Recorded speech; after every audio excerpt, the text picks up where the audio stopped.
Ja, ik heb jubileum dit hier. Het zie je hier. Zie je hier al? Ja, ik maak het zien hier zeefdruk affiches. Te keren nou bij Alve meestal of het zien. En voor ieder concert ontwerpt iedereen zijn eigen poster, artwork en zeefdruk dat zelf. En dat doen we al sinds die 80 bij Vera. Alleen nog, ik sinds 2004. Hoe is dat te lang in de kamer? Ik bedoel, Vera is toch wel een beroemde popzaal.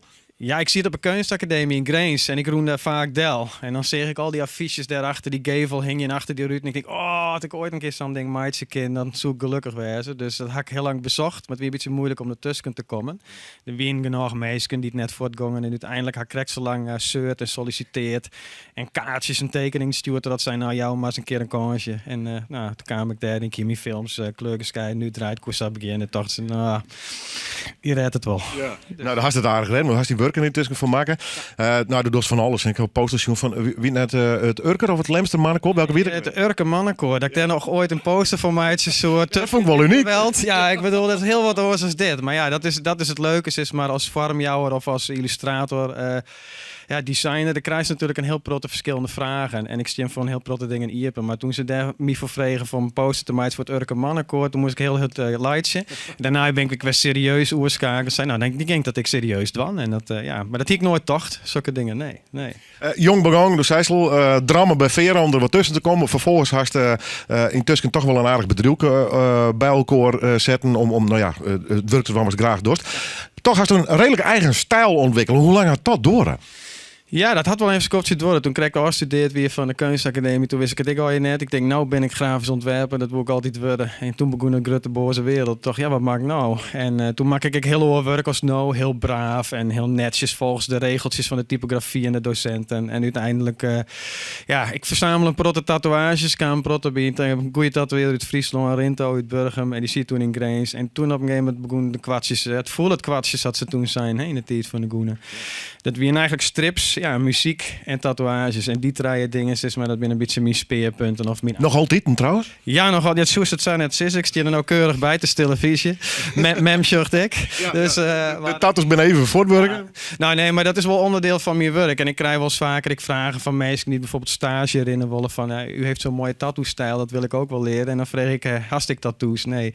Ja, wist het, voor mij is het zo'n gewone wereld worden. Het is correct als de kroeg en het biljarten en wissel, dat is hetzelfde als mij die tattoos. Dat is mijn vrouw. En er zat Henk Schiefmacher een keer zo mooi zei van de tattoo-cultuur die bezint zich van allerlei iconografie. En al die iconen sleept meneer Sterk, ik maak zijn werk in. En eigenlijk is het, ik zei, het is een beetje leentje buurspelen. Dus er zit ik heel protte herkenbaar in voor tatoeëerders, denk ik. Ja. Zoals dan was wat oorswollen of denk je dan van nou, dit is gewoon mijn creatieve ei, die mag gewoon. Ik zeg altijd iets meidje matten, waardoor ze in dat ameke oer. We zullen ik dwars en vervelend en gefrustreerd. Dus ik mat wel dingen meidje. Het is iedere keer een soort street of zo. Ik denk dat het voor iedereen heel die creatief bezig is. Of dat nou tekenen, ontwerpen, muziek meidje is. Er is iets was gewoon, dat mat er gewoon uit. En ja, als dat lang genoeg maar tjen houden wordt, dan wordt het een frustratie. Dus ik zal altijd iets blijven doen. Ik weet nog net wat voor kant het op gaat. Ik ben onlangs nog wel vregen, ook mijn affiches naar een grote tattoo-conventie in Engeland komen wel in februari in Brighton. Nou, dan mag ik even hoe denken en praktiseren, hoe ik dat aanpakken zal. Maar dat is een hele eer dat ik altijd zeg maar, dingen broekt have uit die cultuur van die tattoos. En nou is het oorsom. Nou hak ik een plakje daar in die wereld voor steeds mensen. Ik vind die affiches super mooi, ik vind die werk mooi. En ik denk altijd, ik vind je werk mooi. Dus het begint nou een beetje in elkaar te vallen. Nee, zou foliëren. Ja, ik ben al eventjes on the gong, ja. Maar goed, dat wordt het altijd lang in de creatieve wereld. Leven eerlijk wezen. Ik wil toch nog even naar het werk was die erop hangen hast. Wie een moeilijke keuze? Of denk je, ik ging je maar gewoon wat op? Het is altijd een moeilijke keuze, want ik denk dat de laatste affiche wat ik maak, had ik nog het meeste gevoel mee. Want dat is correct clear. En als ik het dan een kopje lezen, dan schuur ik weer naar dingen en denk ik, alles had een beetje een orde kwaliteit. Dus ik kan een beetje verschil maken tussen de wat roegere collage-achtige dingen, zag ik die maatje, mijn structuren van al je uitdrukken die ik maatje inscan. En daar eigenlijk weer een beeld met maatje. En de hele strakke, clean dingen zou ik dat leuk vinden om te maatje. En ik denk ik wel van beide gewoon wat shanlitten. En ik wat shanlitten werd die safe-druk techniek goed in naar voren komt, omdat het eigenlijk eigenlijk hele volle kleuren binnen. Het wordt net opgebouwd uit lietse rasterpunten. Het is één vlak geel, één vlak rood, één vlak zwart. Dus het knalt vaak als een, vooral achter de rutenik. En daarom haak ik van beide wat mijn om zo'n oud postzegel zoals die Bob Wayne. Dat vind ik dan grappig. Dat zo'n postzegel op zondag bij 100 centimeter. Ik vind hem wel fantastisch trouwens. Hè? Ja, en ik vind dat wel belangrijk dat bijvoorbeeld de letters, dus de typografie, de tekst, dat het een beetje in wordt met het beeld of zo. En dat vind ik bij die dan heel leuk. Dat de concertdatum en de artiest eigenlijk als stempel letterlijk op het postzegel drukt afwissel. Dan denk ik, eigenlijk binnen een soort verhaaltjes die ik vertellen wil. Binnen een soort plaatjes uit sprookjes of bannerboeken. Het is gewoon één plaatje en voor mij zit er een soort verhaaltje in. Wat ik eigenlijk vertellen wil, wat mij de band of de muziek te krijgen had. Ja. Nou, ontsluitend, ik zie daar in de verte nog een soort Dracula, hè, de Amazing Snakehead.